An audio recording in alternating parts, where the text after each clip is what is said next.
All right, back for another Monday. Yep. He's live. Um, Mike's a legend, and the Godfather. Oh, That's good. yeah, That's two can good help. things. It helps.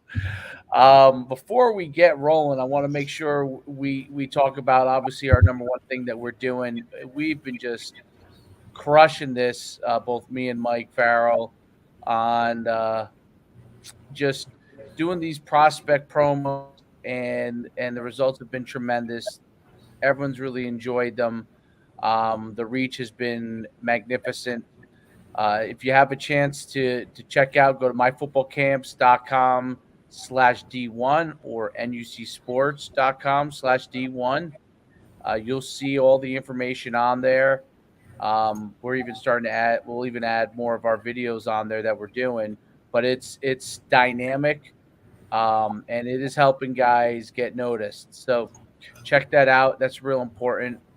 Um, Mike, what do you think of some of the stuff we've been doing lately on there? Yeah, I mean it's fun. It is really interesting to see some of the comments, that people make. It's not there's nothing negative. Everybody's been happy with it so far, and even fans, they've never heard of these kids before. So I've had a few people that say, is he big enough, to play this position, or just sort of ask questions about a kid that no one's ever heard of before. And it's going to be more exciting too as they start to pile up offers. We got a few kids that got offers already, but as the football season moves forward, we're going to get more and more of those kids. And yeah, it's just unique. I like the opportunity, and I just think it's one of the more fun things that I've been able to do since being independent. I love writing and all that stuff, but I'm still a scout at heart. And, you send me a kid and I'll find out what he needs to work on and what he's good at. Yeah, it's a ton of fun looking at what they do and then talking about it and sharing that with as many people as we can. And then, like I said, it's all platforms too. So you're sharing it all your social. I'm sharing it all mine. I started doing on my YouTube segments that I did for these kids, taking those segments and putting really nice cover art on it. So when people see it, it pops off, and they'll pop off their stories. So really cool stuff. We want to touch base on that, and want to announce also a great partnership we have coming up with Youth One, around these promotions. That's an organization that's really focused on the younger athletes. So we've done a lot of the I would say sophomore, junior, freshmen. You're going to have some eighth, seventh graders, some ninth graders. So it's a great partnership working with them on that, and we just finalized that this weekend. So that's pretty exciting. Yeah, that's going to be a big one. And there'll be others, whether it's youth or whether it's under the radar, whether it's, I mean, honestly, I get kids reaching out to me in the portal. I haven't even thought about that yet, and I really don't have it in my head to think about that yet. But kids who need exposure through the portal too, I mean, that's going to eventually be part of the business also, because they go off to a school, whether it's a small school and they do really good, but no one knows about them. The platform, I mean, every college coach covers that Farrell portal. They're on it. I get constant DMs from schools, smaller schools mostly, that don't have the staff. Who are the top offensive linemen left in the portal? And I tell them, well, that's not free, but if we do have a kid who's in the portal and wants, that type of attention, then we have a way to get that attention for him. So, and it's also those guys who overshot maybe, or just went to a school where the depth chart is too deep. Yep. And they have film from high school. They don't have a ton from college. They got practice film from college and things like that, and just need a little boost, because they can't do it themselves.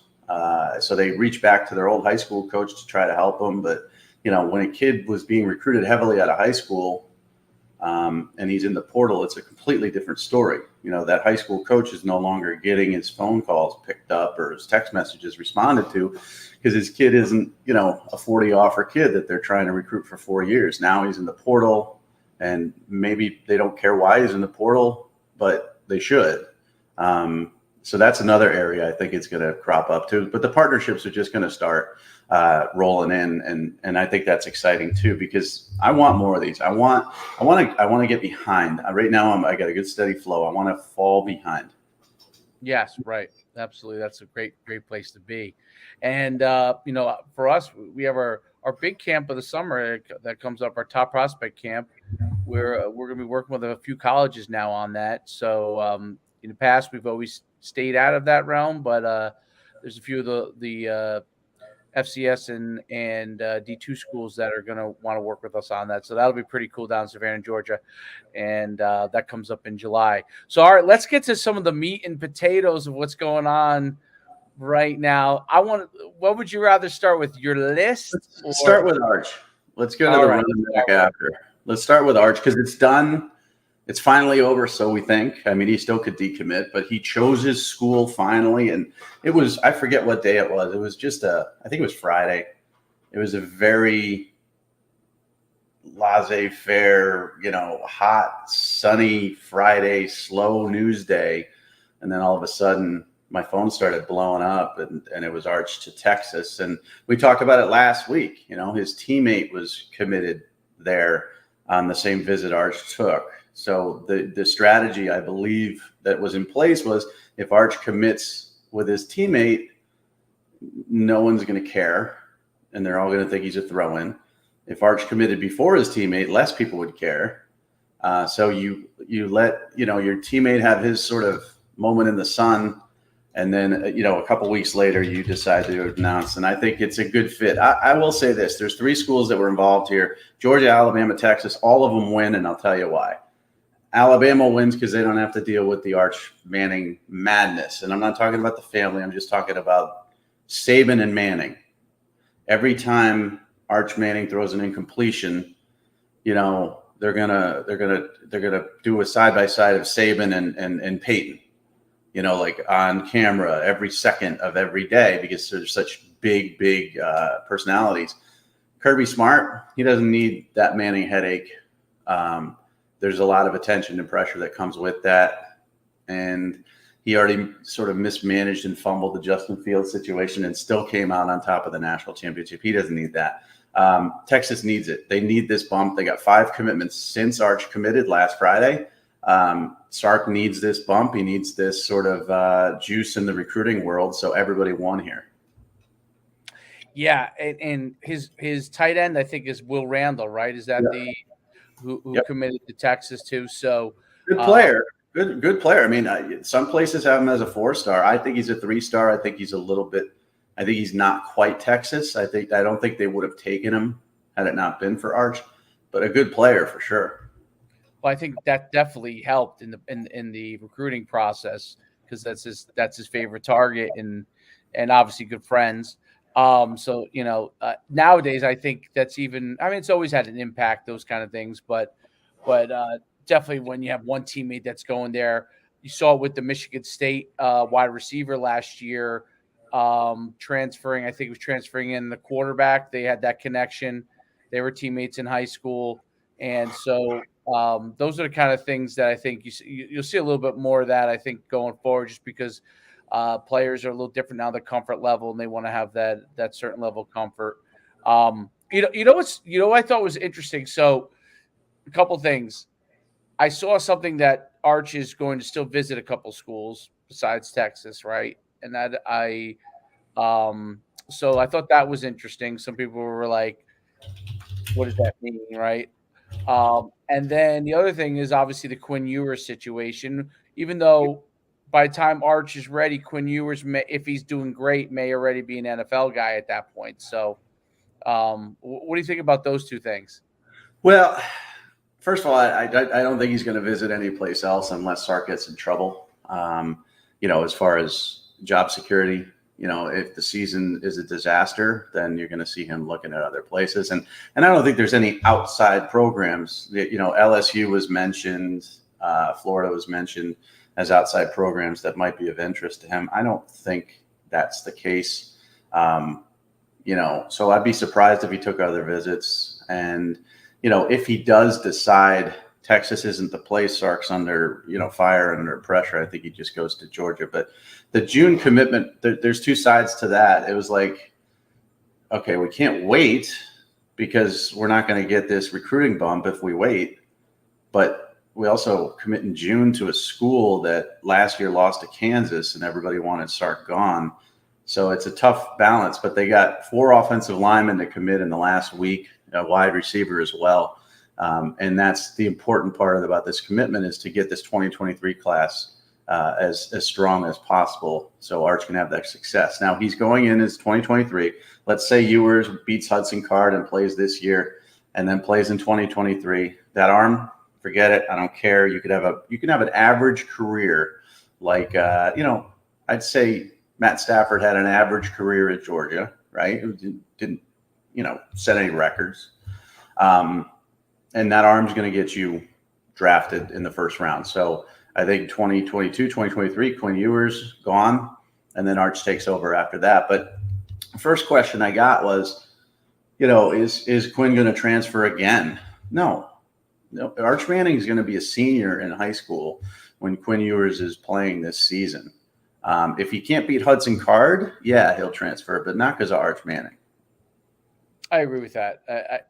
There's enough of a gap that if Quinn Ewers is starting, he's no doubt, and he's playing well, and then Texas is a good season in that short time frame. He'll be in the NFL, and even if Arch was sitting that first year, that's really 1 year just to kind of learn, and it's really not a big deal at all. So I agree with you on that. At first I thought that was going to be an issue, but now that I look at it, you look at the time frame and the spacing.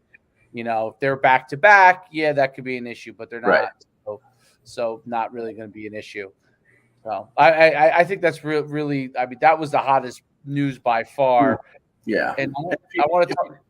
If before we get into that, if he wants back-to-back, he's worried about back-to-back, then he shouldn't be going to, like Malachi Nelson committed to Oklahoma when Caleb Williams was a freshman there. He didn't care. Malachi Williams is at USC, committed to USC now. He doesn't care who's there. That's the type of attitude you have to have. And I don't think Arch Manning cares either. Yeah, that makes a ton of sense. I agree with you 100% on that. 100%. All right, now your list, okay? And as you self-proclaim, not as hot as your your QB list for obvious reasons. More people care about the QBs, obviously. Right. Nothing to do with the list. Although I did see a couple of scorn comments that I get a good chuckle at, but as you would expect, a couple of people have the scoring. And for myself, some of these names down the list, I mean, I knew the quarterbacks, but some of these names on the list are you really did a great job of digging. It's a dive, man. It's a deep dive, and nothing's right, nothing's wrong about the list. It's just an opinion. The quarterback one, everybody knows who the quarterback is at every school, right? But when you don't know, that especially these group of 5 guys, I mean, half of this list, maybe a little less than half, are group of 5 guys that you may have never heard of. Lou Nichols, Central Michigan, is number 13 on the list. Rasheen Ali at Marshall. These are great football players that people don't know a lot about. Dwayne McBride, UAB, nobody knows him. Keaton Mitchell at East Carolina. So it's for the real geeks. But the debate at the top was one of the big things: Travion Henderson versus Bijan Robinson. There were so many people that felt Bijan should be first. And listen, this is just like C.J. Stroud and Bryce Young, man. I mean, I had Bryce Young 1, Stroud 2. You could flip them. I don't care. They're 1A, 1B to me. And then after that, the most of the complaints were, how can you have Jabari Small off the list from Tennessee? How can you have Zach Charbonnet, ahead of Tavion Thomas in the Pac-12? Or how on earth is Travis Dye, who transferred to USC, ahead of Charbonnet? And then, on and on. Zach Evans ahead of Tank Bigsby. How's that possible? There's a lot of discussion there. And then there's some uneducated people. I mean, someone told me that the returning Big Ten Player of the Year offensive player of the year is only 18th on your list, and that's Mo Ibrahim. And I'm like, he played one game last year. He's great, but he got hurt, and he's coming off a serious injury, and he has to, show that he's back. And he was not the player of the year last year. That was 2020, because you're not the player of the year who play one game. So even fans of like Minnesota who proclaim their fans don't know what they're talking about. And that's what's fun about the list, is like, it makes you feel smarter about yourself because there's so many idiots out there. No, I know Mo Ibrahim was on track to before the injury, and so you still have to see what happens. So, but he was, I mean, was the reason why that quarterback really had such a good year. Tanner Morgan, yeah. Yep. And he was tearing up Ohio State when he got hurt. Right, absolutely was. He's 100%. Great, but I mean, I don't know. I'm not a medical doctor. I'm not going to put him top 10 when he's coming off that injury. So there's some Jersey guys here too. Oh, yeah. So Jalen Berger, which started out great at Wisconsin, but then Braylon Allen, took over there. And so, in Wisconsin, the way it works, they do use two backs, but that first guy is the workhorse. So, you get in a position where you're not going to get as many touches. And the guy who gets the ball at Wisconsin, I mean, Braylon Allen, statistically, just because of the way Wisconsin plays, could end up being better than all those guys statistically, just because of their power offense. But yeah, Jalen Berger is a guy that has great potential. I mean, he started off, he looked like he was going to be a megastar. I mean, in Jersey, I want to say he was the top guy out of Jersey out of high school. He was, yeah. Yeah, and he's big, he's strong. He's got that pro style, big knee drive, running style that you see with a lot of the guys over history of the NFL that have been good backs. Just he's got to be able to do it, and he's going to hopefully get that opportunity to see if he can. And that's a good example, I think, of a lot of the opportunity of the transfer portal, because there was no transfer portal, he'd be battling it out for possibly a losing position. So yeah, he had gotten a little bit of hot water there too with the coaches. Yep. And stuff. And they've got Eric Broussard from Colorado transferring in as well. So a lot of people were like, Berger's not even going to start. Broussard's going to be the guy. Why don't you have both of them on this list? Blah, blah, blah. And then why do you have Nick Singleton at 28? He hasn't taken a snap yet. But, this is also just like the Quinn Ewers on the quarterback list. He's just too good to not include. Like last year, I had Trevion Henderson on the list. He hadn't played it down. So, you have to put a Nick Singleton on there because I think he's going to be the starter at Penn State. But Patrick Garwo at 21 for BC is intriguing to me as well, because nobody knows who he is. Nobody's heard of him. And he is he's a beast and a monster. And he's ahead of bigger names like Eric Gray and Jalen Knighton and, some of these other guys that people have heard of. And just behind Kendall Milton, who was a 5-star kid coming out of high school, who's going to split time with Kenny McIntosh. I could have flipped them. Kenny McIntosh at 45 could have been higher. But watch out for that kid too. Now I think he's a New York kid, not a New Jersey kid. But yeah, some guys from your neck of the woods here are very high on this list. But it's all going to come down to Trevion Henderson, Jahmyr Gibbs in the national title game, and which guy can get it done, because I think that's where we're headed, is Ohio State versus Alabama. Yes. I say that 100%. And you know what? Alabama's got other guys probably behind if something ever goes down. So, Bijan, I looked at the list. The first thing that I thought was that Texas people would have an issue with Bijan being 2. And you could, you're right. You could argue for either one of them. Deuce Vaughn is an unbelievable player as well. And then obviously, down the list, probably some people said, hey, Will Shipley, what's up with him being 17? Carried that offense last year. Carried him. Yep, but absolutely. He got hurt too. So Yep.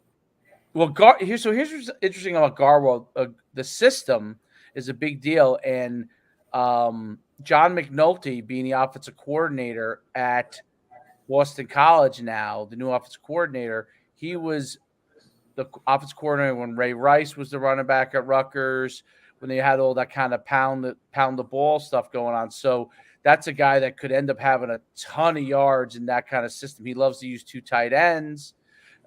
He loves to pound the ball and go play action. So combined with the quarterback that they have there, that really, it seems like those 2 players fit that exact kind of offensive coordinator philosophy for them. Yeah, Djokovic is a big running back himself. I mean, he's a quarterback, but he can run. So you got to handle that. They've got a big, strong offensive line. Now, they lost Mahogany for the year, which is upsetting me because he was one of the top 2 offensive linemen in my NFL draft list. And nobody had heard of him either.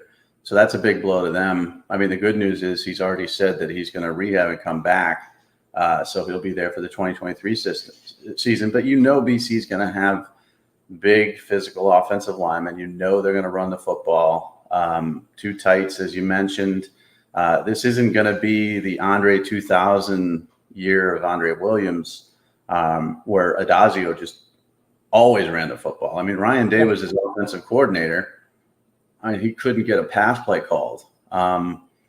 It's not those days. But it will be a run-heavy offense, and he'll put up some big numbers. And, Utah, man, Tavion Thomas is great.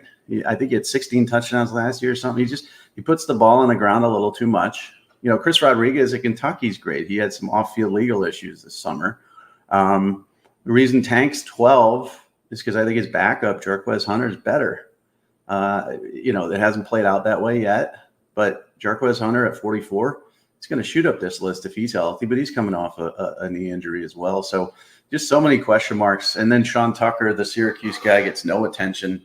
So it was good to see, some of the non-traditional powers like Kansas State, Syracuse, getting guys in here, Kentucky, and down to Illinois and Chase Brown.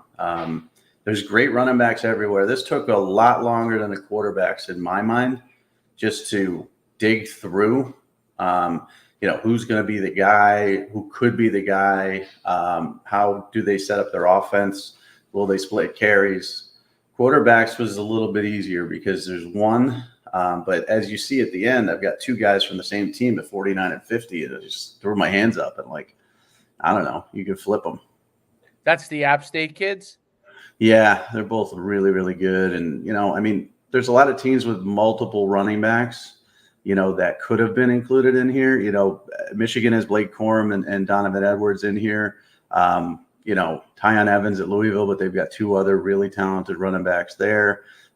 Raheem Sanders at 32 at Arkansas, but their running back room is deep as well. And it came down to okay, why do you have 2 running backs from some schools, and where's Roshan Johnson from Texas? He's Bijan's backup, but he's really, really good. And it's just how do you fit them all in? And Roshan Johnson could be, top 40 in this list by midseason. I love how you found some of the small school guys. That's the thing you have guys like Kamar Wheaton, who's everyone thinks is going to really have a big year. But then you went and found a guy from UMass. UMass sucks, but Ellis Merriweather is not the reason they suck. And Donnie Brown's back there for the 15th time. He'll tote the rock, and he'll be the big part of that offense. Now they're not going to win football games, but no one's ever heard of Ellis Merriweather ever. But he's a 1,000-yard guy, and it probably could be a 1,500-yard guy next season. Now I wonder, Don Brown is now the head coach, right? So yeah. Don Brown, the last time I think he was head coach, maybe I'm wrong, was the 90s when he was at Northeastern, right? Or he was UMass since then. So he was UMass, then he went to BC, then he went to Maryland. No, he went to Maryland, then he went to BC. He was at UConn for a little while, but he was the head coach at UMass. After Whipple, or previously, I think it was after Whipple, yeah. Okay. And then he became a coordinator, and now he's back full circle back at UMass. He was a great coach there at UMass. They were, this was a different UMass. This was like, I don't even know when they were FCS, I believe, at the time, but they were always in that playoff, the FCS playoff under Brown.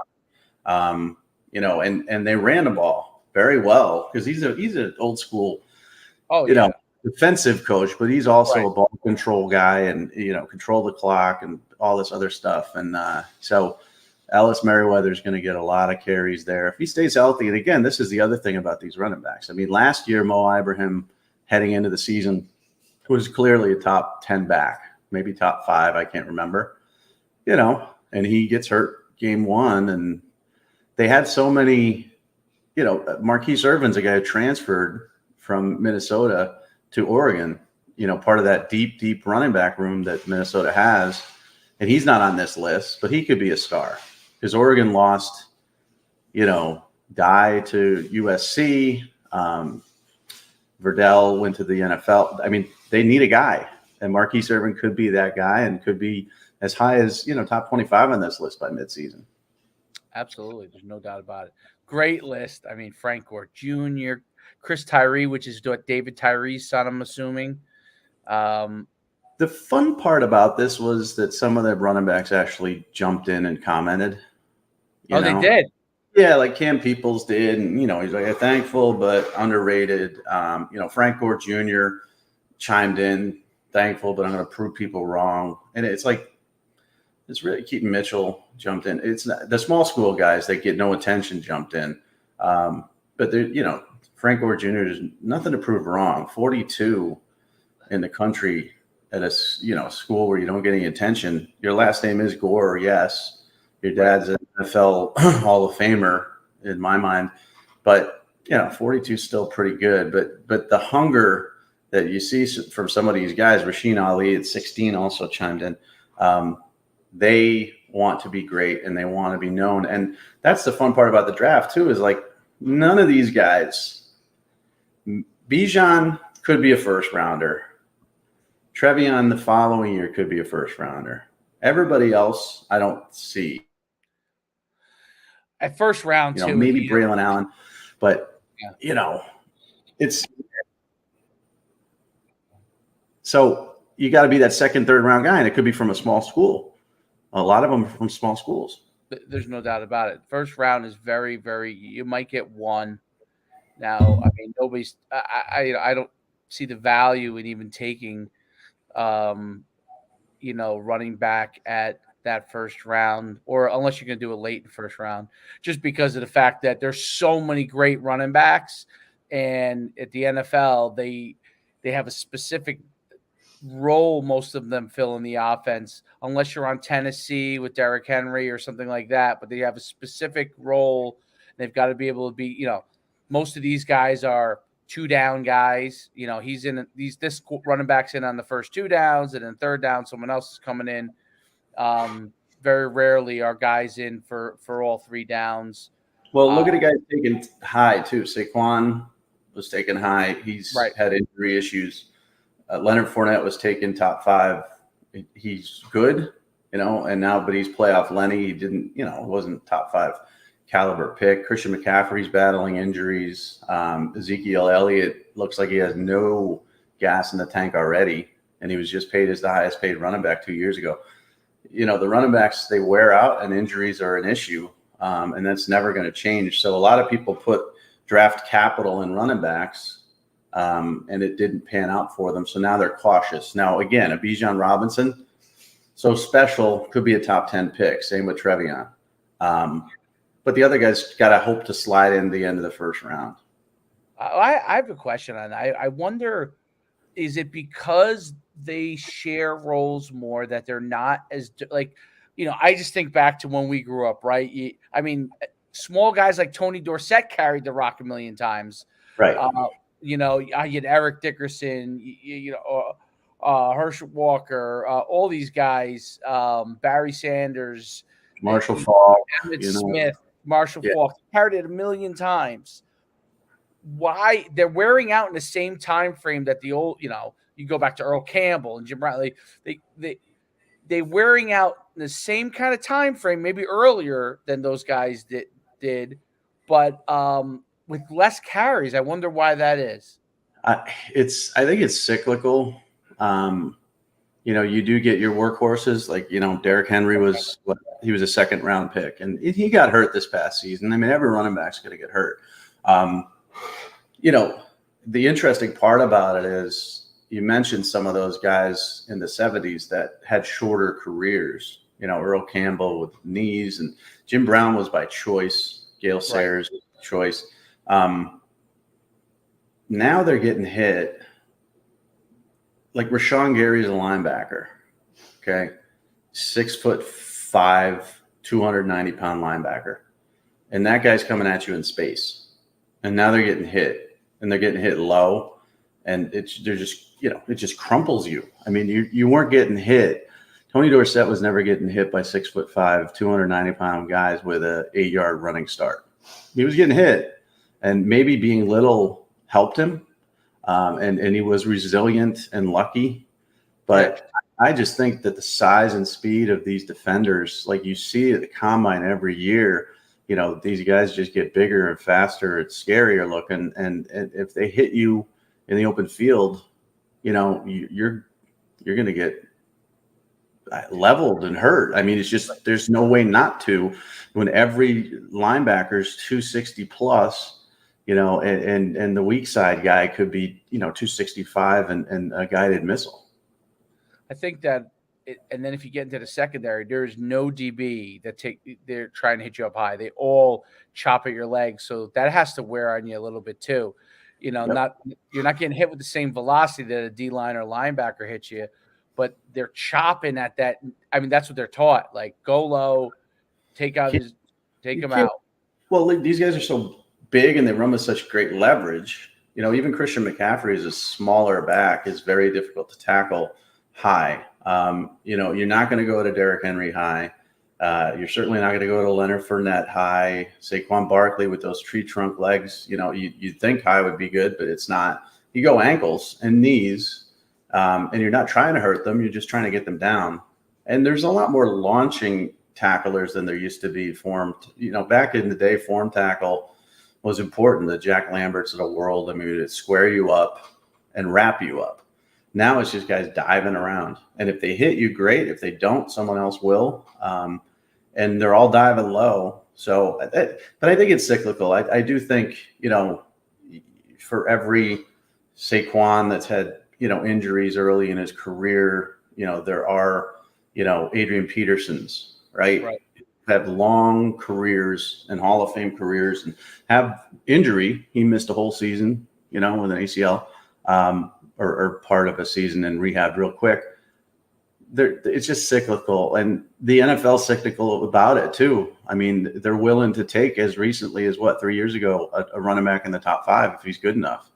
And I think this year with Bijan, you're going to see that as well. If a team at the top has that need and fit, and Bijan has a great season, they'll take him in the top 5 and roll the dice and hope he's, Derrick Henry or but the value of the second round, the Nick Chubbs of the world, that's where you make your money as an NFL player. And also, Nick Chubb went to Georgia, but some of these guys that are smaller school guys that have tremendous success in the NFL, you may have never heard of in college. Right. That makes a ton of sense. Really incredible stuff. That list is incredible. It's a food for conversation. Wide receivers this week on social media, and we'll talk about it next week. That you're going to get a lot of chiming in. Maybe more than quarterbacks. I think I will, because, there's just so many good wide receivers in college football. I got the top. It's just a debate immediately between Smith and Jigba at Ohio State and Addison now at USC and Xavier Worthy at Texas and Keisha Booty at LSU. That's the top. But when you get into the 26 to 50 range, it's going to be like, do I take Marvin Harrison Jr., who's going to be great, or do I take a group of 5 guy who is already great that no one's ever heard of? How many Ohio State wide receivers do I take? Like, they're loaded. Does Emeka Egbuka make this list? You know, Julian Fleming hasn't panned out yet, but he could have a monster year. So that's going to be, I don't know if it'll get as much attention as the quarterbacks, but it'll get a lot of hate. Oh, that's what I think you'll get. I think you'll get more hate on the wide receivers, and you might have some college wide receivers chiming in that are off the list that might say, "Hey, I did this," or you might have some guys that are 35 that are like, "I'm better than," because the way wide receivers, they're such divas, though. Yes. The way they respond to stuff, they'll just reply, they'll quote tweet, and then they'll just put the laughing emoji like 5 times, right? You know, Xavier Worthy did that to me once. I forget what it was. I think I did a versus, who's better, Jordan Addison, Xavier Worthy, or something like that, right? When Addison was looking at Texas, and he just put up laughter. It's not even a comment. It's just laughter. And so you know what he means. He's 10 times better than Jordan Addison in his mind. They're such divas and they're such egos, more so than quarterbacks, that anybody who chimes in is probably just going to do a stupid emoji that says, "I'm an idiot." But I look forward to it. It'll be fun. Yep. That's also what makes them so good, too, I think. They have to. On the flip side of the divas, we could full circle back to the promotion. If you want to become a diva, let's remember the Jordy Nelsons and the Antonio Browns of the world that were no star guys that had no attention and had to get lucky. Jordy Nelson walked on as a safety at Kansas State. Antonio Brown was an undersized quarterback that Central Michigan took a shot at wide receiver. Those guys got no attention. They needed Hunter Renfrow. Hunter Renfrow, walk on. Those are, they got lucky and they're great, but they got lucky to be put in a position of great. And there's probably a few out there that need this promotion. And I hope there's one. I hope we look back in 5 years, like Cooper Kupp. There's a great example, right? Nobody wanted him out of high school. Had Cooper Kupp had the portal, first of all, he would have left early and been at a FBS school. But secondly, had he had the promotion, he might have bumped up to the group of 5 level. I mean, this is a dude who played FCS, and now he's the best receiver in the NFL. So, for every Stephon Diggs out there who was a 5-star that we knew about in 8th grade, there's a Cooper Kupp out there, and those are the ones that need to reach out to us now. And then we can look like geniuses when we promote them when they make it. I have one last question before we chime off, and it's totally unrelated. This is about quarterbacks. I see so many of these offers with quarterbacks that are like in 8th grade, and you probably have seen it too. Are those binding? Because I see some guys that had a ton of offers, and if that athlete, let's say a quarterback doesn't grow or they don't continue to develop, because I remember with David Sills. Remember David Sills, who obviously is in the NFL as a receiver now. He was always a great athlete, but he had the offers early on, like 7th, 8th grade, and then never. He still had some of the offers later on, but I think the USC offer went away. Ended up at West Virginia. Didn't really work out at quarterback when he moved to receiver because he was such a great athlete and he's smart and all that stuff. He ended up making a great transition, becoming a pro. But that would be my example of a guy who was way ahead of everybody probably at one point, and then people caught up. Is that how the college coaches view it? Because I know a lot of quarterback parents must have questions about those kind of things. There's no binding. They moved the written offers actually back a year, if you remember, like 6-7 years ago, which was such a dumb move. That was just by the NCAA. It just made things worse because they were trying to cut down on decommitments. If you remember, it's so funny to think like 6-7 years ago that decommitments were the biggest problem in college football, right? Now you got NIL and transfer portal and all this stuff. But back then, decommitments were a big deal, and everybody's like, oh, So I thought they should do binding offers by September 1st of your freshman year. And then you'll have less offers the kids can commit to. Schools will take them and then run them off and all this other stuff. Or they'll just throw out an offer to a kid in 7th grade that someone else has offered, and it's not binding. The kid calls up, tries to commit, just say, well, we're going to keep an eye on you. Well, why'd you offer? Well, we're going to keep an eye on you, So it's not binding. And Davis David Sills is a great example of that. Lane Kiffin offered him in 7th grade, and Lane Kiffin was long gone at USC by the time that kid became a senior in high school. And I will tell you this: as a quarterback, you want to handle yourself the way David Sills did, right? So when he was offered as a 7th grader, he was from Delaware. I was like, oh no, because that was my region. I was national, but I also had a focus on the Mid-Atlantic region. I'm like, he's in my state. I got to deal with this. His dad's going to be a pain in the ass. He's going to be a pain in the ass. I could just tell. And I was so wrong. The dad was fine. I saw him at so many of your camps, right? He was great. He was great. Great kid, great teammate, always wanted attention for his teammates. And just a kid that when you saw him have success as a wide receiver, you're like, I didn't know he was that good an athlete. One thing about David Sills, if you remember correctly, is he did have amazing hands, right? So whether it's ball control as a quarterback, or if they were just tossing the ball around at one of your camps, he would make one-handed catches. He'd make one-handed catches behind his back and all this other stuff. But I never knew he could run, because it was 7-on-7. He didn't run at his high school that much, and I thought, this kid's not an athlete. He's a quarterback. And then he turns into a wide receiver. But he handled himself and his dad as well as anybody could have. So if you do get those offers as a young kid, first of all, it means nothing. Tate Martell got an offer in 7th grade, committed to Steve Sarkisian at Washington. Okay, that was 180 years ago. He had since, decommitted. Sark has since went to USC, went to rehab, went to Alabama, went to Texas now. I mean, so many things have changed since then. And Martell, flipped and he committed to Texas A&M, and then he committed to Ohio State, and then he transferred to Miami. I mean, Martell ended up being horrible, doing nothing. And he had those offers in middle school. It means nothing. None of them are binding. Your commitment isn't binding either. And if it changes your head, which it did to Tate Martell, changed his head, you're going to ruin yourself. I think that's the biggest thing, is that you've got to stay focused, because they can go away. You're right about David Sills. He was really remarkable in how he conducted himself for someone that had offers that are. I do remember him going 10-2 in a broad jump as a sophomore at one of our camps, which was eye-opening. Yeah, that was eye-opening.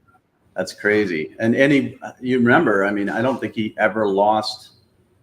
Did he lose a 7-on-7 tournament at any of your camps? Always win. Maybe he lost one time. I don't know, but he was always in the final. There's no doubt, always in the final. And the guys who, because I remember he had the adopted brother who went and played at Mississippi State. I think it was Mississippi State as a receiver, and they really, their family used to take care of a lot of the kids that were on that team. I remember that. So. But you're right. Rich people that just didn't come off as that way. And the dad was a millionaire. I mean, multimillionaire. Yeah, and he let the coaches handle it. He let David handle it. And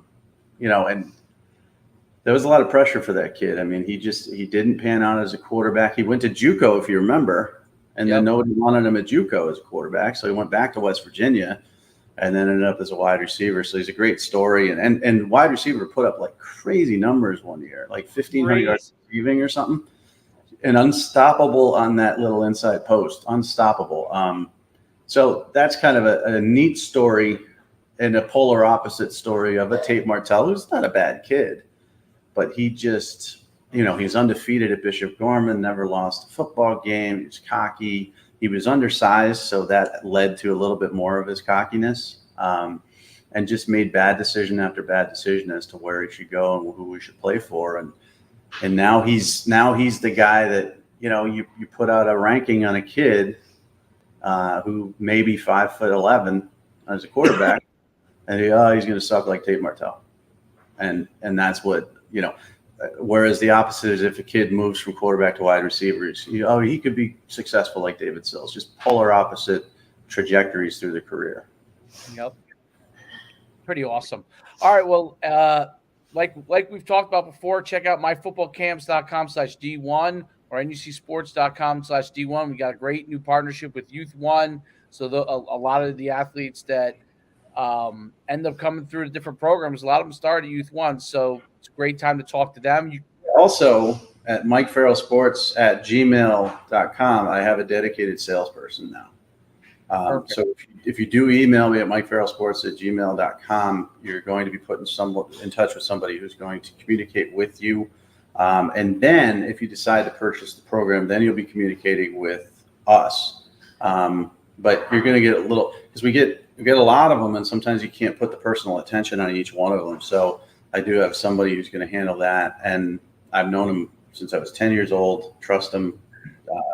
And he's going to sort of guide you through. And then the other part about this that I've, kind of been excited about is the long-term understanding, like the one-time promo, which is great. And it's the one that sells the most. Sometimes it's enough, sometimes it's not.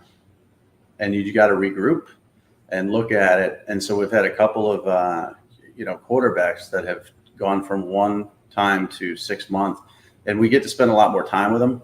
And DM them and say, hey, what's your next step? What film do you have? Workout film do you have? What 7-on-7 film do you have from the summer? What new stuff can we put up to keep you in mind? Because now they're going to be mentioned in July and August when nobody's mentioned, and then into your season. Then you get the season film, in October, and then into the early signing period and all that stuff. So it's smart to stay in for the long haul. Don't try it and just say, oh, geez, I didn't get my Alabama offer.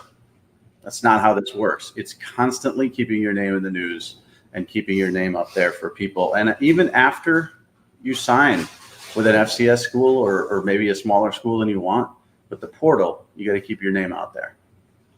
There's no doubt about it. That's the name of the game. So for next time, make sure you check us out. You can check out Mike Farrell Sports.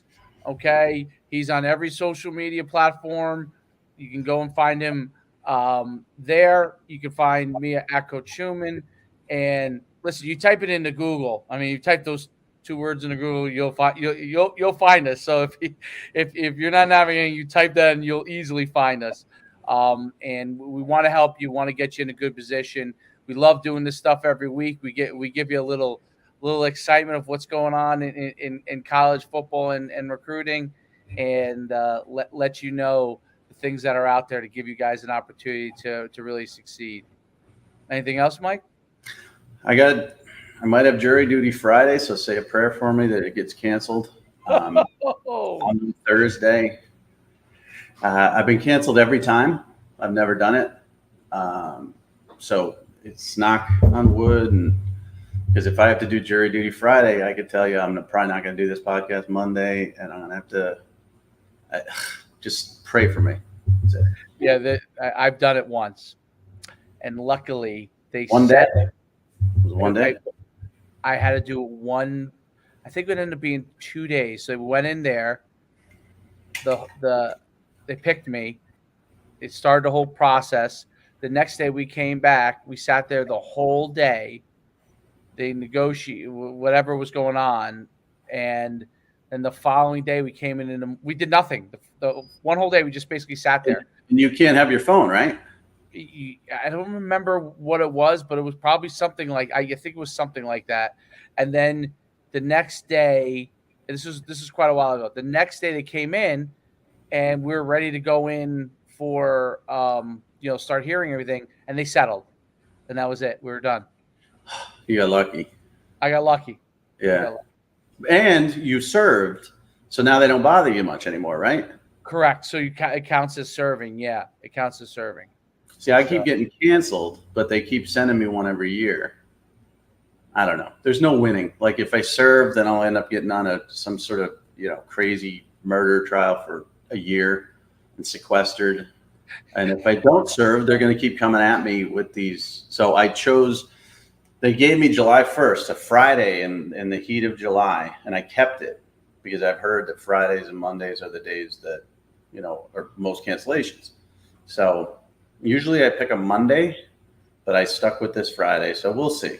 If you don't see me for a few months, then because if you can't have your phone, I will die. I'll just die. I can't remember because it was a while ago. but it was. I can't imagine they're going to let me sit there and tweet all day. No, I know I remember thinking when they came and said it, I was like, oh wow, I got lucky because they're, in a sense that, I mean, I wouldn't mind serving on just for the process for a shorter case. I think it's kind of interesting, but to be on, like, if you're sequestered for a month, that's tough. It's very tough. So, and stuck with the same 11 people every day for like 10 hours. I can't do it. So let's just say a prayer that I don't get selected. And if I don't, then I'll be back on Monday with you. All right, perfect. All right, till next week. Make sure you check us out. And if you have any questions, we're always there for you. We'll see you soon next Monday on Legends Live.